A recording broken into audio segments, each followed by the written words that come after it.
Alright, this is part 3 to the Fury Prot pre-raid gearing guide. If you have not already checked out parts 1 and 2, those are precursors to this video, and in part 1 I cover a lot of the stat weights and values, which gives good context for the items I'm covering here, so I would go back and check that out before you watch this. But we're going to jump right into it. Starting in the belt slot. First, and honestly probably best, and absolutely most recommended pre-raid belt that you should try to get is the Brigham Girdle. Drops off the last boss in Upper Blackrock Spire, General Dracasath. Not the highest drop rate, but the real advantage here is the hit percent, while still having high strength, high stamina, and being high level plate for good armor. A lot going for it, very well rounded. The hit percent is really hard to come by in sufficient values early on, and so this kind of bails you out a little bit by giving you a hit percent in the belt slot with high stats, which you definitely want with the Zul'Gurub buff, Blessing of Kings, blah blah blah. Next option though, we'll say you find the hit rating in other slots. Omok's Girth Restrainer is another option. It's much more DPS focused, as you can see, with lower stamina, but has the crit to really help you push that flurry up time and increase your threat generation.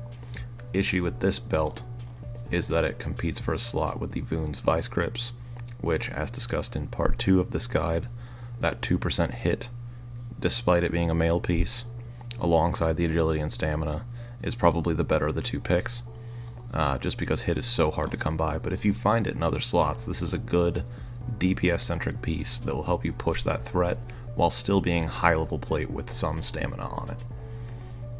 And we'll say you're using a lot of DPS pieces elsewhere for the same reasons as discussed in part 2 of this guide, that you would pick Ornate Adamantium Breastplate for the chest slot for pure mitigation. This is the belt equivalent. 300 armor, 12 stamina, 8 defense, from a very easy quest, Incendious. I think you just go into BRD and kill the old fire boy in there, and boom, you have Stalwart Clutch, which is a great starter mitigation piece that can help with your survivability if you're using high DPS items with low mitigation in other slots. Moving on to legs. Good option for mitigation, but not necessarily my most recommended piece would be the War Master leg guards. These are off Ren Blackhand. You may be running him anyway for other pieces, or running Upper Blackrock Spire for things like the Brigham Girdle, and these happen to drop for you. Perfectly fine to use these. They have the decent strength and stamina. We love those raw stats. And then 2% dodge is a lot. That's the equivalent of a whole lot of agility. Obviously you're missing the crit and armor and all the other things that make agility so good, but 2% dodge is nothing to scoff at. That's a decent chunk of mitigation. So these are a good starter piece. They'll get you going until you can pick up some tier legs or something better, a decent mitigation option. Significantly better than those in my opinion, but potentially a little expensive on the auction house, or maybe unavailable. We'll see what you can find. But if you can get the Abyssal leg plates with the roll, you can see there's 2 random enchantments, and 75% of the time you get the one you want, actually. So it's more common to see these than the restoration, but these are a premium bind on equip leg piece for pre-raid. So the price, I'm not certain where it would be at now, but if it's too much or you can't find it, I'll give you other options. But if you can find it at a relatively decent price, 15 strength, 15 agility, 15 stamina, and 1% crit, plus its high level plate for high armor. This is fantastic. These are very, very good. If you can get them at a reasonable price, it may or may not be worth getting for you. I say it may not because if you look at the Eldritch Reinforced Leg Plates, our next option, you can push up the stamina a little bit and sacrifice some agility to get the same stat line with the same level and the same armor as a result of that level, with the 1% crit retained in Dire Maul. These are also a very good option. You trade stamina for agility. Not the best trade, but these might be easier to get if you can't find these on the auction house, or they're too expensive, or you're trying to save your gold for Lionheart helm and consumables that you absolutely must bring to raids to be successful. Good option, save you some money. You may be running Dire Maul anyway for other things. Moving on to the foot slot, your shoes. First option, rib steel foot guards from Urok Doomhowl. You can find that guy in Blackrock Spire, and these offer you great stat line. As you can see, these are very high stat value. 10 strength, 10 agility, 17 stamina. A lot of raw stats here, which we value very highly, and it is plate, so we get the high armor. These are a good option, but not necessarily the easiest to farm. So, an alternative that's way easier to get and pretty dang cheap on the auction house nowadays. Saffron scale boots have decent stamina with strength and agility. These are okay. They're not amazing compared to... there's another piece that's bind on equip, I forget the name of it, but it exchanges some of the stamina for agility. Those are better, but also like significantly more expensive usually. These are a decent budget option to fill the slot. Good raw stats. Honestly, a well-rounded pair of boots, it's a good pickup to fill the slot. If you need the hit rating, you can go run Skullomance and snag the Blood Mail boots. Again, another mail piece, so you need to start watching. If you've seen the other parts of this video, you need to start paying attention to how many pieces of mail you're running, as you're going to start taking a hit on armor. And then if you do happen to take your shield off as a Fury Prot Warrior and you're wearing, 3-4 pieces of mail, it's going to start to sting a little bit. So pay attention and balance your set appropriately. But you can get the hit rating while still getting strength, agility, and stamina on these boots. That's a good deal and a really good option. They have a weird super low drop rate, but they drop from a bunch of bosses at the end, like a ton of other options. And maybe you can snag your pre-raid cadaverous armor chest off of those as well for your DPS set, if you are lucky enough. You could also consider, I don't have it listed here, but if you can get the Deathbone pieces, those are really good for mitigation. I didn't include them in this guide because they don't help with threat at all. And while they do offer very high mitigation, this is Fury Prot. We're really looking to push those pre-raid stats up to maintain flurry uptime and stuff, but consider the Deathbone set as well. Blackstone ring.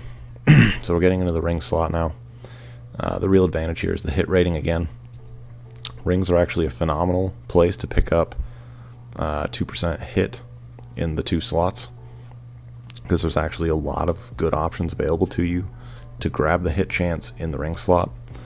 So you probably want 2 rings that give hit. This is one of them, potentially. Stam is great to have. It's nice that it has some stat on it. 20 attack power, it's fine. But the hit rating is really the value here. You can get that from Princess in Mardon. A essentially direct upgrade to this thing. Add a crit, add stamina, drop 4 attack power, but retain the hit. This is a significant upgrade, given the crit inclusion here over the Blackstone ring, but you could run both. You get this from getting exalted with Ultrak Valley. That is quite a grind, particularly if you are Alliance. You're going to have a bad time, but do the grind to get this ring if you would like, or you can stand that. The PvP gear, I believe I mentioned in part 1 of this gearing guide, is actually very, very good for Fury Prot. Not everybody can stand to grind the PvP stuff, so I did not really include it in these items here. I will probably include it somewhere at the end as an honorable mention, but the blue PvP gear is pretty accessible, and you could kind of get it incidentally by farming this ring, and really get a good option to fill in a bunch of your gear sets and get a premium ring. This is one of the absolute best rings you can get right now, given that it has the crit, the hit, and some attack power. Really good option if you can stand PvP, if you can chew glass, as we used to say in raiding. If you can stand to do that in Alterac Valley and endure the punishment of a million games that drag on for 30 minutes each or longer, with the same outcome every time, regardless of which faction you are. This is a fantastic ring, and it's may or may not be worth it, depending on your tolerance for that kind of thing. Another option, high agility, hit percent. You get this from Dire Maul, the Tarnished Elven Ring. It's lacking the stamina, but it's a good option. You could use 2. Rogues and hunters like to use 2, or at least they used to, I believe, for the high agility with the hit percent on it. As a Fury Prot Warrior, you're kind of missing the stamina here a little bit. I think something like Don Julio's may give you a little more value as far as your DPS output, but obviously the agility does help give you dodge. So if you have a good chunk of stamina elsewhere in your set and you can afford it, throwing one of these in your set is decent for the high agility with the hit percent that you desperately need. If you are DPS centric, rather if you possess DPS centric items elsewhere in your set and you want to bolster your survivability, the Nagel Ring is pretty good. It's from Golem Lord in Blackrock Depths.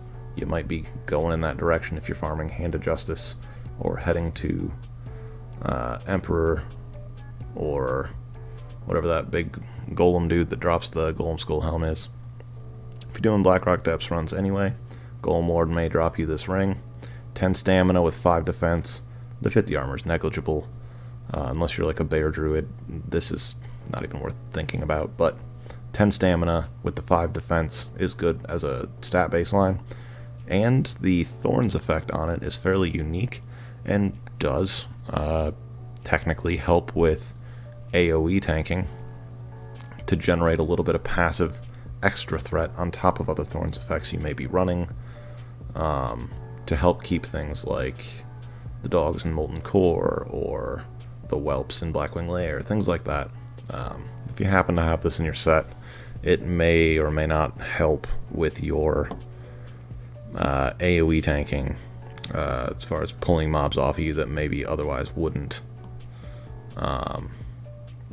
Like healing aggros. I mean, it's small, but it counts. Every little bit counts, and this technically has a Thorns effect that would benefit you. So, mainly a mitigation piece. If you want to bolster your mitigation, snag this in Blackrock Depths. The next 2 are very similar, but one is only available to Alliance. The Painweaver Band, stamina, crit, attack power from General Draxath, last boss in Upper Blackrock Spire. Attack power helps increase your damage, increase your bloodthirst since you're Fury Prot. Stamina's good, gives you health, crit, flurry uptime, DPS, pew pew, you get it. Another option, you can run them both by the way if you're Alliance, but strength, stamina, crit. So technically this gives more attack power, but this will scale with the percent buffs that I've mentioned a few times throughout this guide. We like the raw stats, we like the crit, and running these side by side, these kind of do the same thing for you, and they're both good options. Not a whole lot going on as far as what they contribute to your mitigation, and they do not possess the hit rating that we so crave like these first few items do. But if you have the hit to spare, because you've picked it up elsewhere in your set, snagging one of these to get the crit rating and the attack power can help push that flurry uptime, and by extension your threat generation, that little extra bit. And kind of an honorable mention here, it's really good for PvP. So if you happen to have this for PvP, or you happen to find it cheap on the auction house, Mirrodin Signet is pretty good. Very good as far as raw stats are concerned. It does not have the hit rating again, but 17 stamina is a huge chunk, and then to have both a good chunk of strength and agility on top of that in the ring slot is valuable and worth considering. If you have it drop for you, find it cheap on the auction house, or otherwise do not need the hit rating, you could consider this as a high stam piece to bolster your health pool if you're missing that elsewhere in your set. So that is going to do it for part 3 of this guide. Stay tuned for part 4. We'll be going over trinkets and probably weapons and shields. So that'll be coming up soon. Thanks.